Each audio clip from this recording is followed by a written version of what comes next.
For 3 years, my wife, Clara, was obsessed with the one that got away.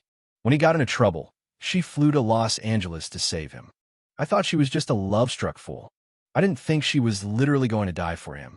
The call telling me she'd been killed on the street came while I was looking over the massive life insurance policy she'd taken out. The beneficiary, Ethan Hayes. I didn't cry. I actually laughed out loud. My mother-in-law called, sobbing, begging me to bring her daughter's ashes home. I glanced at the $50 million payout that had just hit my account and, in one smooth motion, booked a first-class ticket to the Maldives. Eleanor, I'm sorry for your loss. As for the ashes, let her great love bring them back. After all, she died for him. Chapter 1. The phone rang just as I was carefully opening a package with a small pocket knife. It was a gift from Clara, mailed from Switzerland 6 months ago for my 30th birthday. An exquisite Swiss Army knife. The only thing she'd ever given me in our 3 years of marriage. The irony is, I'm using it to open the letter about her death. On the other end of the line was an LAPD officer with a thick accent. Mr. Ethan Hayes, I'm sorry to inform you. He went on for a while. I only caught a few words. Clara, dead. Street. Mugging. Okay, I said, my voice perfectly calm. What about the body? The officer on the other end seemed taken aback, probably not used to a family member this composed. He paused, then chose a different word. The remains are at the coroner's office. They need to be identified by next of kin. Not happening, I replied flatly. It's too far. The flight's expensive. You guys can handle it. Just cremate her. Don't bother shipping the ashes. It's bad for the environment. I hung up. The world went quiet. I looked down and continued opening the package. Inside was a copy of an insurance policy. In the beneficiary blank, my name, Ethan Hayes, was written in clear, neat script. The payout, $50 million. I counted the zeros 3 times. Then, I couldn't help it. I let out a laugh. 3 years ago, I married Clara Davenport. It was a business merger, pure and simple. Her family needed a compliant son-in-law to stabilize their company, Davenport Industries, and I needed the money to save my father's business. On our wedding night, still in her gown, she sat on the edge of the bed and showed me a picture of a man on her phone. His name was Julian Croft, the great love of her life. Her one that got away. Ethan, this is just a marriage of convenience, she'd said. He's the only one I've ever loved. I'll never marry anyone else. I can give you anything you want, except for my love. Hilarious.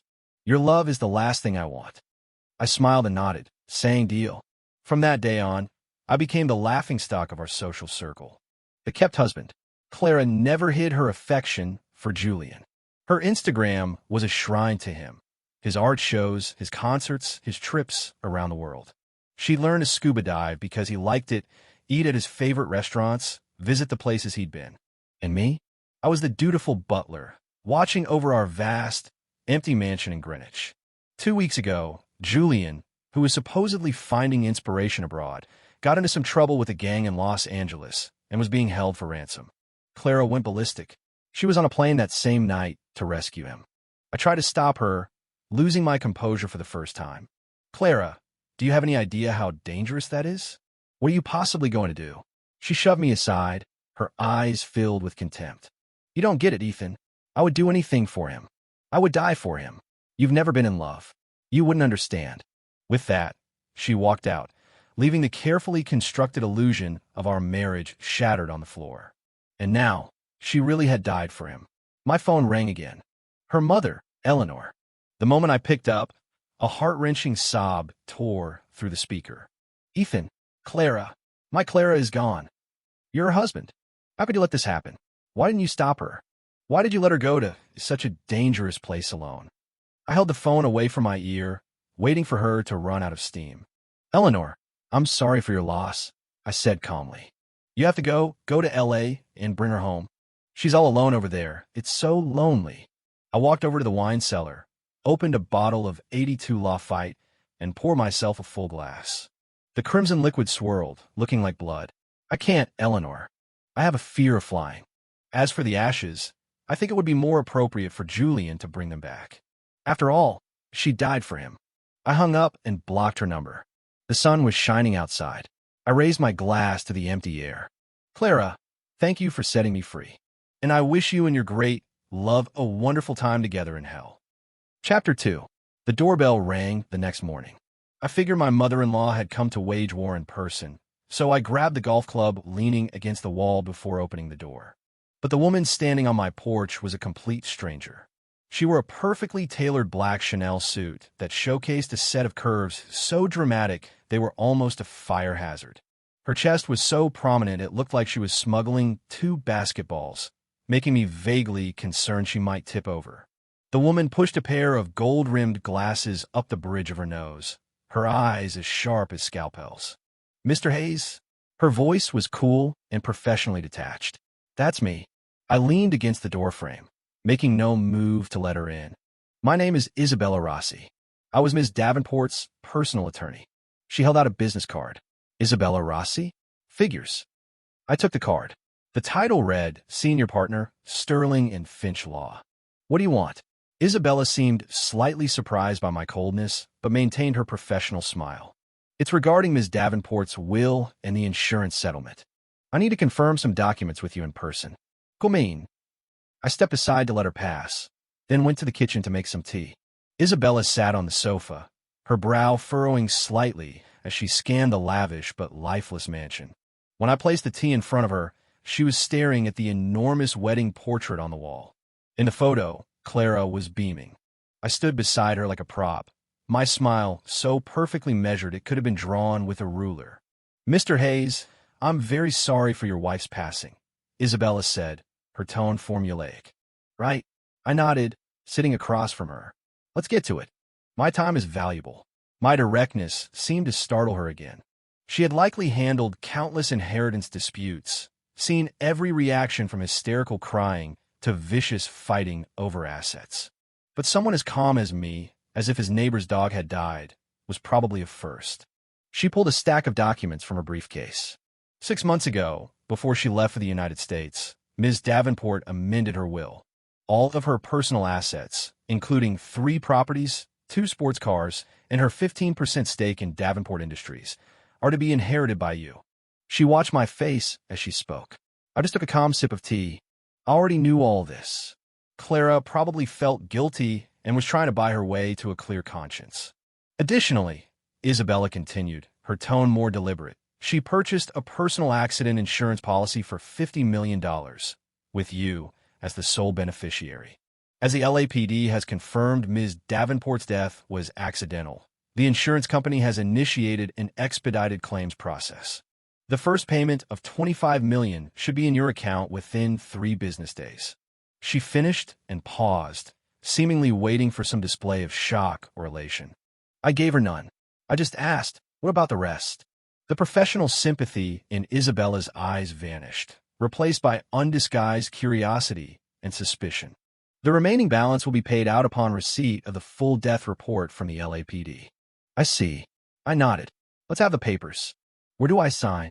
Isabella gave me a long, hard look before pushing the documents across the table. I picked up a pen and quickly signed my name at the bottom. Throughout the entire process, I didn't ask a single question about the details of Clara's death. I didn't show a flicker of sadness. My only concern was when the money would arrive. After I signed, Isabella collected the documents and stood up. "Mr. Hayes, if there's nothing else, I'll be going. I will keep you updated on any further developments." "Hang on," I said, stopping her. She turned, an inquisitive look in her eyes. I pointed to the wedding portrait on the wall and smiled. "Ms. Rossi, do you know any good demolition crews?" "Professional ones. I want to knock this wall down. It's an eyesore." Chapter 3. Julian Croft was back, and he made sure it was a grand entrance. He walked through the VIP exit at JFK, holding an ornate ebony box, wearing sunglasses and an all-black outfit, his face a mask of solemnity. A swarm of reporters and influencers immediately descended on him like flies. Camera flashes went off like a strobe light at a rave. A young female reporter with a ponytail, who looked fresh out of college, pushed to the front and stuck a microphone in his face. Her name was Jenny Swift, a reporter for a small but popular online publication known for its deep-dive human interest stories. Her face was a mixture of excitement and sympathy, her voice trembling. "Mr. Croft, is at the urn of Clara Davenport, The woman who sacrificed her life for you. Julian stopped, his brow furrowing behind his sunglasses. Clara flew across the world to save you. Her love was so powerful, so tragic. Can you tell us what happened? Jenny pressed, her eyes welling up as if she was already moved by the story she was writing in her head. I was on my couch, eating a plate of buffalo wings and watching the whole thing on a live news feed. Here we go. The drama of the year is about to begin. On the screen, Julian paused for a moment, then took off his sunglasses. His face, which his fans lauded as that of a brooding artist, was now etched with irritation. He cleared his throat and spoke directly to the cameras, his voice dripping with self-importance. To all my friends in the media, please do not use such inflammatory language, and please do not spread rumors. First, Miss Davenport and I were just friends. Very casual friends. Second, her trip to Los Angeles was her own decision. I was not aware of it beforehand, nor did I ever ask her to come. I am deeply saddened by her tragic passing, but to blame her death on me is simply unfair. He paused, even managing to crack a slight smile. Finally, I must clarify that I am currently single. I respect the deceased, but I ask that you also respect my private life. I intend to get married one day, have children, and start my own family. A dead silence fell over the terminal. The reporters were stunned. The look of being touched on Jenny Swift's face froze, as if she had been splashed with a basin of ice water. Her mouth hung open, and she was completely speechless. This wasn't how the script was supposed to go. Wasn't this a tragic love story of sacrifice and devotion? How did it suddenly become casual friends and, please leave me out of this? I snorted, spraying a bit of wing sauce on my shirt, and started coughing. This guy is a special kind of scumbag. He can't even be bothered to pretend. On the live feed, Julian, surrounded by an awkward silence, clutched the urn and briskly walked toward the parking garage, flanked by his bodyguards. The online comments exploded. WTF? Casual friends? She died for you, and you call her a casual friend? Is this guy's skin made of concrete? He uses her and then dumps her memory? I feel so bad for Clara. She fell in love with a complete narcissist. Did anyone else catch that he said he still wants to get married and have kids? He's making damn sure no one thinks he's attached. LOL. Jenny Swift stood frozen, watching Julian's retreating back, her entire worldview shaken. She had gotten into journalism, believing in the beauty of love and the goodness of people. Today, Julian Croft taught her a brutal lesson. Meanwhile, I calmly peeled the meat from the last wing and popped it into my mouth. Delicious. My phone buzzed. A text from the bank. Chase Bank. A deposit of $25 million was made to your checking account, ending in XXXX on February 14th at 3:32 p.m. Your new balance is $25,128.50. Looking at that long string of zeros, the smile on my face widened. I picked up my phone and called my assistant. Hey, book me a first-class ticket to the Maldives. For tomorrow. Oh, and can you post something to my Instagram for me? The caption should be, sun, sand, and bikinis, here I come. The picture? Just use a screenshot of the $50 million insurance policy. Chapter 4. Julian had the nerve to show up at my house. The next afternoon, just after I'd supervised a crew demolishing the wall with that god-awful wedding portrait, he appeared at my front door with that young reporter, Jenny Swift, in tow. He'd changed into casual clothes, but his expression was even fouler than it had been at the airport. He was still clutching that ebony box. Ethan, he barked as he walked in, as if he owned the place. I was on the sofa, feet up, sipping an ice-cold Coke, and ignored him. Julian slammed the urn onto the coffee table with a loud thud, hard enough to splash Coke out of my glass. Claire's ashes. I brought them to you, he announced, looking down at me with an air of condescending charity. Okay, I said, my eyes still glued to the cartoon on TV. My indifference clearly pissed him off. In his mind, I, the pathetic husband, should be grateful to him for delivering the remains of the main character. Behind him, Jenny Swift looked profoundly uncomfortable. She'd probably been dragged along by Julian as a witness and was too afraid to leave. Ethan, I'm here for two things, Julian said, forced to continue when I didn't respond. First, these are Clara's ashes. She was your wife, legally speaking, so it's your responsibility to bury her. Second, He pulled a crumpled piece of paper from his pocket and slapped it on the table. This is the invoice. You need to reimburse me. I finally tore my gaze from the TV and glanced at the paper. It was an itemized list. Earned purchase, premium ebony wood $5,000.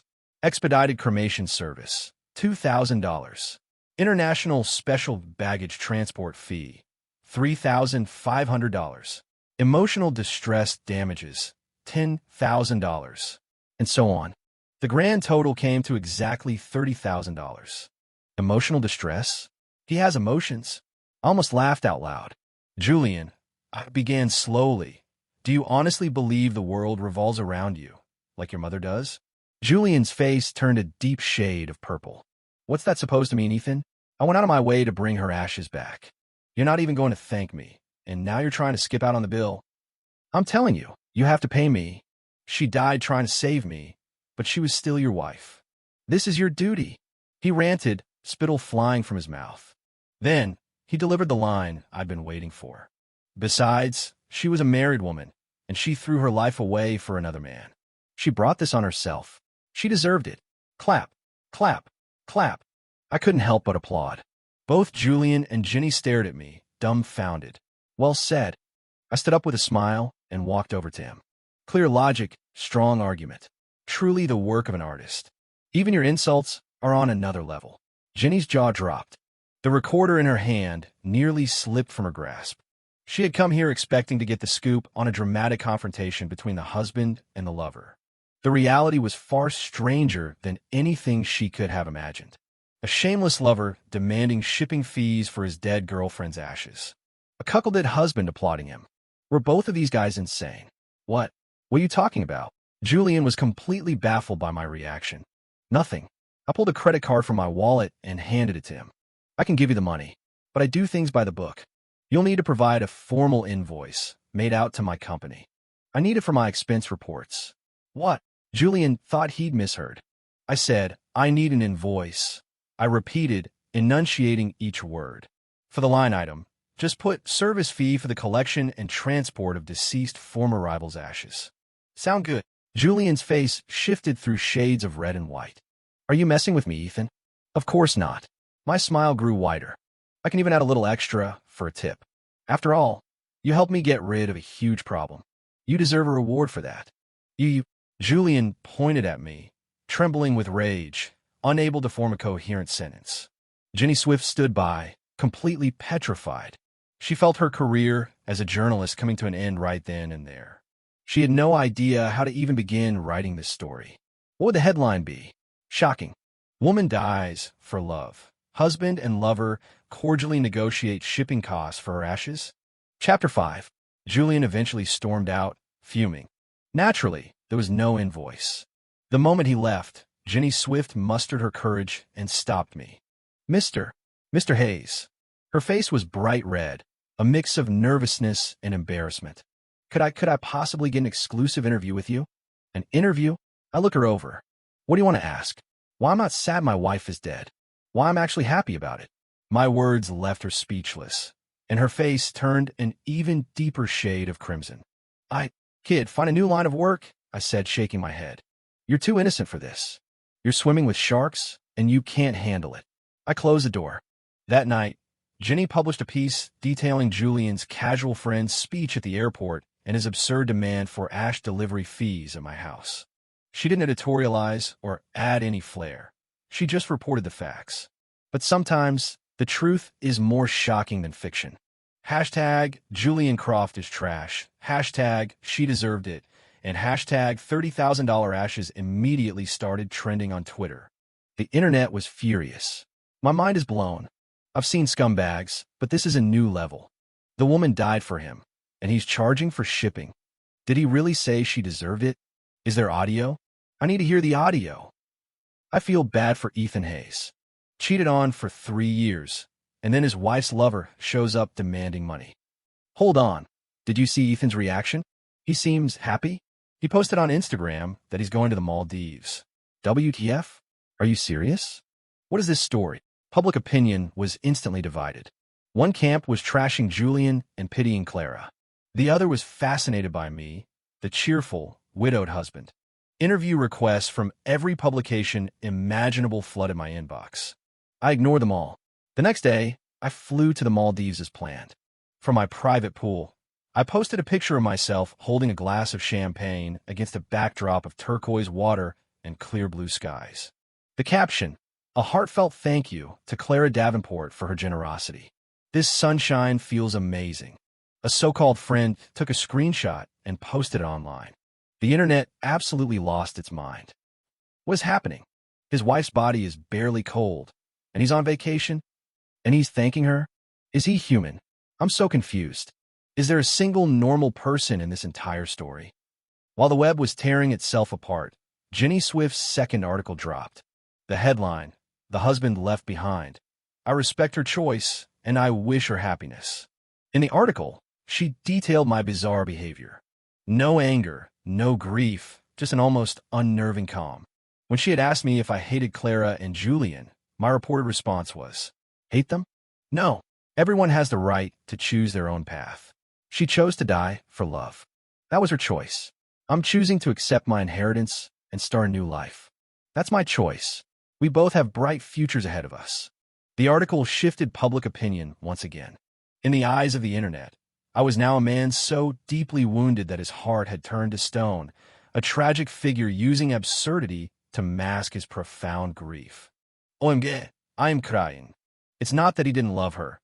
He loved her so much that he's completely broken. We both have bright futures ahead of us, one in the afterlife, one on Earth. That is the most heartbreaking thing I've ever read. Ethan Hayes, the most tragic man of the year. No contest. Lying on a lounge chair, I read these comments and nearly spit out my coconut water. The internet's ability to write fanfiction is truly world-class. As I was enjoying the moment, my phone rang. It was my lawyer, Isabella Rossi. "Mr. Hayes, you're trending again," she said, a hint of amusement in her voice. "The entire internet is busy writing a tragic backstory for you. You're practically a romantic hero now." "Is that so?" I asked lazily. Should I follow up with a selfie of me looking wistfully at the horizon with a single tear rolling down my cheek? "I don't think that will be necessary," Isabella chuckled. "However, I do have to inform you of something. Clara's parents, Robert and Eleanor Davenport, have hired counsel. They're preparing to sue you to contest the will." "Oh," I raise an eyebrow. "On what grounds?" "On the grounds that they are her parents, and on the grounds that they believe you don't deserve a penny of the Davenport family money." "Interesting," I said, sitting up straighter. "Mr. Hayes, your vacation may have to be cut short." Chapter 6. The day I got back from the Maldives, Clara's parents, Robert and Eleanor Davenport, were waiting for me at my gate, their lawyer in tow. The two of them looked haggard, their eyes red and swollen, but the looks they gave me were pure venom. "Ethan, you ungrateful bastard. You have a nerve to come back." Eleanor shrieked, lunging at me, her nails aimed at my face. I sidestepped, and she stumbled past me. "Our Clara isn't even cold in her grave, and you had the nerve to go on vacation. Is your heart made of stone?" She screamed. "Ma'am, I'd watch your tone," Isabella Rossi said, stepping between us. "Where my client chooses to travel is his own business. Furthermore, as I understand it, Ms. Davenport's ashes remain at the funeral home, and neither of you has visited them yet." Her words struck Eleanor dumb, her face paling. Robert steadied his wife, his expression dark. "Ethan, we're not here to fight. We're here to inform you that we've filed a lawsuit." His lawyer handed me a document. "We are petitioning the court to invalidate Clara's will. She was not in her right mind when she signed it. You manipulated her. You won't see a single cent of the Davenport fortune." Robert roared. I took the document without looking at it and passed it to Isabella. "Ms. Rossi, please handle this." "Of course, Mr. Hayes." She nodded, then turned to their lawyer. "Mr. Crane, good to see you again. Representing the Davenports once more." The man, Crane, clearly knew Isabella, and his professional demeanor faltered. "Ms. Rossi, a pleasure. Then we'll see you in court," Isabella said with a slight smile. "But I should remind you, alleging undue influence requires evidence. If you can't produce any, you could be liable for malicious prosecution." Crane's face grew even tighter. Seeing that the legal angle wasn't working, Robert switched to emotional blackmail. "Ethan, Have you no conscience? We gave you our daughter, and this is how you treat her memory? She's dead, and you're not even sad. You just want to seize her assets. How could you do this to her? I've done right by her, I said with a laugh. I was married to her for 3 years. How much money did she pour into Julian Croft? You two know better than I do. She used company funds to finance his art shows, to cover his bad investments. I was the one who cleaned up the books every time. For bought and paid for son-in-law, I think I did a damn good job, don't you? Now she's gone. Her inheritance and insurance money are simply compensation for my 3 years of lost time and emotional distress. What's the problem? My words were knives, twisting in their hearts. They had always known their daughter was bankrolling her artist lover, but for the sake of the family's reputation, they had turned a blind eye, even helped her cover it up. Now I was tearing that veil of secrecy away in public. You're lying. Eleanor sputtered, trembling with rage. Am I? Let's have an audit of the company's finances. I shrugged. Oh, that's right. I forgot to mention. I'm now the second largest shareholder in the company. I have the right to review all financial records. The color drained from Robert and Eleanor's faces. They knew, in that moment, that they had already lost. Looking at their defeated expressions, I felt nothing. Should have thought of this before it all started. I turned to Isabella. Show them out. Then I walked into my house and didn't look back. Chapter 7. The Davenports and Julian Croft were clearly not ready to give up. A few days later, they jointly announced they would be hosting a grand memorial service for Clara. The venue was the Grand Ballroom at the Plaza, and all major media outlets were invited. Their intention was as subtle as a sledgehammer. They wanted to use the memorial to corner me morally, to paint me as a cold-blooded monster stealing his dead wife's fortune, and thereby win back public opinion. Isabella called to ask if I planned on attending. Of course. Why would not? I laughed. How could the main character miss such a big event? Do you have a plan for how you'll respond? Naturally. I've even prepared a special gift for them. On the day of the memorial, I arrived on time, dressed in a tasteful black suit. The ballroom was decorated in somber whites and grays, with mournful music playing softly. A massive black and white portrait of Clara hung at the front of the room. Her smile was radiant. Robert and Eleanor stood at the entrance, greeting guests, their eyes swollen. Julian stood beside them, also in black, his expression so grief-stricken you'd think he was the widower. The moment they saw me, a flicker of hatred and triumph flashed in their eyes. The fish has taken a bait. The reporters' cameras swiveled toward me in unison. I ignored them, walked straight to the front, and bowed deeply before Clara's portrait. The service began. Robert went on stage and delivered a tearful eulogy, reminiscing about his daughter's life, every other word being kind, innocent, and a passionate soul who loved too much. Then his tone shifted as he began making veiled accusations against a certain heartless individual. Next, Julian took the stage. He recited a poem he'd written for Clara, his voice choked with emotion, casting himself as a tragic artist who had lost his muse. Clara, you were the bravest woman I ever knew. Your love was like a moth to a flame, brilliant and absolute.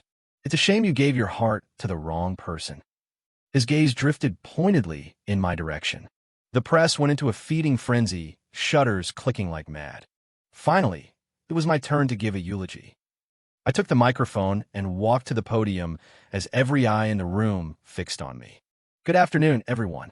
Friends, members of the press. Standing here today, I have very mixed feelings. I paused, looking out at the expectant faces. A lot of people want to know if I ever loved Clara. The answer is yes, I did. But that love was worn down to nothing over 3 years of marriage. To help you all understand the real Clara, to understand her life of passionate love, I prepared a small presentation. With that, I snapped my fingers. The giant projection screen behind me lit up. The first thing to appear was a series of screenshots from Clara's Instagram. Post after post of her sweet memories with Julian. With Jay in Paris for the exhibition. He said I have stars in my eyes. Julian's new song is out. I was his inspiration. So happy. Just secured a 10-year lease for Starlight Gallery for Julian. Can't wait for his solo show. And so on. Beneath each screenshot, I had overlaid a corresponding record of a wire transfer to Julian Croft's bank account. The amounts ranged from tens of thousands to several $1,000,000. A collective gasp went through the room. The color drained from Julian's face. Robert swayed on his feet, nearly collapsing. But that was just the appetizer. The screen changed, and a video began to play. It was from a security camera in my home office, from a night Clara left for Los Angeles. In the video, Clara was screaming at me. "Ethan, I want a divorce. I am sick of this fake marriage. I'm going to find Julian, and I'm going to be with him out in the open. And I'm telling you now, the life insurance policy I took out, you're the beneficiary. Consider it payment for the 3 years of your life I bought." The video ended. The room was utterly silent. Everyone was now staring at Julian on the stage and the Davenports in the front row as if they were monsters. I raised the microphone again and smiled. "So, does anyone still think this is a tragic story about a moth drawn to a flame? No. This is a story about a parasite and his enablers trying to claim the assets of their deceased cash machine. The memorial is now over. Thank you all for coming." I dropped the mic, and to the sound of exploding camera flashes and Julian's unhinged screams, I turned and walked out. Chapter 8. The memorial service was a fiasco. My special gift had been more effective than I could have imagined. Julian Croft was publicly crucified. He was swarmed by angry reporters and had to be escorted out by security. The Davenports were so overcome with rage and humiliation that they were taken directly to the hospital. Hashtag Memorial Meltdown, hashtag The Ultimate Revenge, and hashtag Cash Machine and the Leech obliterated all previous trending topics. This time, there was no one left online defending Clara or Julian. The comment section on my social media, however, became a festival. "Ethan is a legend. October 10th, no notes. That was brilliant. You have to fight fire with people like that. Ethan, are you looking for a new sycophant? I'm great at cheering from the sidelines." Isabella Rossi called me almost immediately, her voice tight with suppressed laughter. "Mr. Hayes, I take back my previous assessment. You're not a man whose heart has turned to stone. You're a man who calmly orchestrates lightning storms." "You flatter me," I said coolly. "I just presented the facts." "It was a checkmate move, absolutely brilliant," she said, a new note of admiration in her voice. "The Davenports have already withdrawn their lawsuit. Their lawyer just called me, asking about a settlement." "No settlement," I said without hesitation. "Let them wait for a summons. I'm suing them for defamation and malicious prosecution." "Understood," Isabella replied crisply. "Also, it looks like Julian Croft is about to have some more problems." "Oh, those transaction records you displayed have attracted the attention of the IRS. As a freelance artist with a complex income stream, I doubt his finances can withstand an audit." "That's the best news I've heard all day," I said, a smile spreading across my face. Over the next few days, everything unfolded just as I had anticipated. Julian was audited by the IRS and was subsequently exposed for massive tax evasion. He was facing serious prison time. His former circle of wealthy patrons distanced themselves from him overnight, with some even suing him for fraud.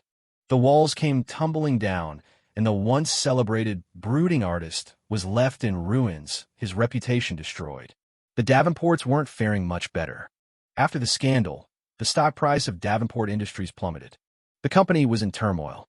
A desperate Robert Davenport tried to arrange a meeting with me several times, but I refused to take his calls. And as for Jenny Swift, the young reporter who once chased a grand love story, she emerged from the wreckage of her worldview to write a stunning piece of investigative journalism titled, "The Downfall of a Delusion, When Love is a Transaction." In it, she chronicled the entire saga from her perspective, coolly, objectively, but with a profound and thought-provoking reflection on human nature. The article earned her a nomination for a major journalism award. She called me personally to thank me. "Mr. Hayes, thank you. You showed me that journalism isn't just about feeling. It's about finding the truth." "You're welcome," I said with a smile. "You're the one who chose to report it." Everything, it seemed, was finally falling into place. Isabella handled all the legal loose ends. The $50 million insurance payout and all of Clara's assets were transferred to my name without a hitch. When she handed me the final set of documents, she said jokingly, "Well, Mr. Hayes, you are now officially a multi-millionaire. Any big plans?" I looked out the window for a moment. Maybe it's time for a long vacation. Chapter 9. I thought it was all over, but I had underestimated Julian Croft's shamelessness. The day before he was formally indicted, he had his lawyer leak a new piece of evidence to the press. It was a diary allegedly belonging to Clara. Inside, it painted a harrowing picture of her married life, full of pain and suffocation. She described me as a cold, selfish monster with a violent temper. She claimed I restricted her freedom, monitored her every move, and subjected her to constant psychological abuse. Her relationship with Julian, the diary argued, was merely an escape, a desperate search for an emotional lifeboat to get away from me, the devil. The final entry read, "If I die one day, it will be because Ethan Hayes drove me to it." The diary's release caused another uproar. While most people were now wise to Julian's manipulations, explosive terms like domestic abuse and gaslighting were enough to reignite the fire. A new wave of self-proclaimed internet detectives who hadn't been following the story began flooding my social media with accusations and threats. You never know who people really are. Ethan was the real monster all along. I knew there was a reason he was so calm. He had a guilty conscience. Poor Clara. She escaped one monster only to be trapped by another. Julian's lawyers seized the opportunity, claiming Clara's death was suspicious and demanding the police reopen the investigation. He tried to frame Julian's tax evasion case as a setup, a malicious plot orchestrated by me. He even filed a motion in court, arguing that Clara had transferred her assets to me under duress and psychological manipulation, demanding they will be nullified and that a portion of the estate be awarded to Julian, the man who had shown her true affection. He's a corner dog, just biting at anything he can. Isabella's call came again, her tone more serious than ever before. "Mr. Hayes, this is a problem. That diary is almost certainly a forgery, but it's successfully muddied the waters. Julian's strategy is to drag this out. As long as the case is ongoing, he can keep generating headlines and putting pressure on the justice system. What's his endgame? He's hoping for a miracle, a chance to flip the narrative. Or, at the very least, to make your life a living hell." I was silent for a moment. "He won't succeed. Do you have a countermove, Mr. Hayes?" "He has his evidence. And I have mine," I said, my gaze falling on the locked safe in my study. A cold glint appeared in my eyes. "Isabella, book the ballroom at the Hilton. I'm holding a press conference. I'm going to teach him the true meaning of self-destruction." Chapter 10. The press conference was set for 3 days later in the largest conference room at the Hilton. I invited only a dozen of the most respected media outlets, including Jenny Swift's publication. The Davenports received an invitation but did not attend. Julian's lawyer, however, showed up uninvited and sat smugly in the front row, ready for a show. I walked onto the stage alone. No Isabella, no assistant. The flashbulbs erupted, but by now I was used to them. "Good afternoon, everyone," I said into the microphone, my voice clear and steady. "I know why you're all here. Today, I'm going to give you a final answer regarding the rumors being spread by Mr. Croft and his legal counsel." I didn't start with a denial. Instead, I had the technician play an audio recording. The background was noisy, like a restaurant. It was from a dinner meeting 2 years ago between me, Clara, and Julian. In the recording, Julian was going on about his artistic vision before changing the subject. "Clara, darling, I found the most amazing studio space in Chelsea. The location is perfect, but the rent is a bit steep." Clara immediately cut in. "How much?" "I'll cover it." Then Julian's voice, directed at me, dripping with smug condescension. "You don't mind, do you, Ethan? It's not like you guys are short on cash. Clara contributing a little to my artistic endeavors is practically a public service." My voice, calm and measured, was heard for the first time. "It doesn't matter if I mind. It's Clara's money. She can do what she wants with it." The recording ended. The room was quiet.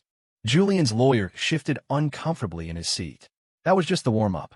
I played a second recording. This was my final conversation with Clara in the study before she left for Los Angeles. Her voice, "Ethan, I want a divorce. Here are the papers. I've already signed them. The house, the cars, they're all yours. I'll transfer my company shares to you as well. I don't want anything. I just want to be free. You don't have to worry about Julian. He's going to marry me." Her voice was filled with a fragile, desperate hope. There was a long pause in the recording before I spoke. Clara, I wish you happiness. Those two recordings completely demolished the lies about domestic abuse and psychological control. It was clear to everyone that in our marriage, I was the one who had been consistently ignored and used. The blood had drained from the face of Julian's lawyer, but he wasn't done yet. He shot to his feet and yelled, "Those recordings could be fake. They don't prove anything. The diary is the only true reflection of Clara's feelings." "Is it?" I smiled. I looked directly at him and delivered the final blow. "Then I suppose you wouldn't mind if I played the recording of Julian Croft calling me right after he found that diary, demanding $10 million in cash. Or he would release it to the public?" A bomb went off in the room. The lawyer's expression morphed from defiance to pure, abject despair. He went limp and collapsed back into his chair. "No, impossible," he muttered, his voice barely a whisper. How could he have recorded that? He was broken. All his schemes, all his desperate ploys, had evaporated in the face of absolute proof. I looked at his pathetic state without a shred of pity. I took a sip of water from the glass on the podium, then looked into the sea of cameras. "The game," I announced, "is over." Chapter 11. After the press conference, the dust finally settled. Julian Croft had another charge added to his list: extortion. With the mountain of evidence against him, he was sentenced to 10 years in prison, the most artistic decade of his life. The Davenport empire crumbled. Davenport Industries, crippled by scandal and mismanagement, was acquired by a competitor. Robert Davenport declared bankruptcy, his hair turning white overnight. He and Eleanor sold their mansion and disappeared. I was the sole victor in the whole sordid affair. I didn't blow the money like some lottery winner. I started my own investment firm. Isabella Rossi became my corporate counsel and, on occasion, my dinner date. Jenny Swift's reporting won her a prestigious journalism award. She sent me a replica of the plaque with a small inscription, "For truth and courage." 6 months later, I was back in the Maldives. Same resort, same private pool. Lying on a lounge chair, I answered a call from Isabella. "Mr. Hayes, enjoying the sun?" she asked, her voice smiling. "That I am, Ms. Rossi. What can I do for you?" "Nothing urgent. Just wanted to let you know the final paperwork for the Davenport acquisition went through today. Your shareholder dividend has been deposited into your account." "More money?" I asked lazily. "It's tough at the top." "Oh, spare me," she laughed. "Don't let me interrupt you. Go on. Enjoy your life as a wealthy bachelor." After hanging up, I stared out at the turquoise ocean. The warm, salty breeze felt good on my skin. I reached into my pocket and pulled out the wedding ring I had worn for 3 years. It had once been a symbol of my shame, the shackles of my patience. Now, it was just a piece of metal. I stood up, drew my arm back, and hurled it as far as I could into the deep blue sea. It cut a tiny arc through the air before disappearing with a soft plink, leaving not a single ripple behind. Just like that marriage, and that woman had finally, completely vanished from my life. Chapter 12. The setting sun painted the ocean in shades of gold and orange.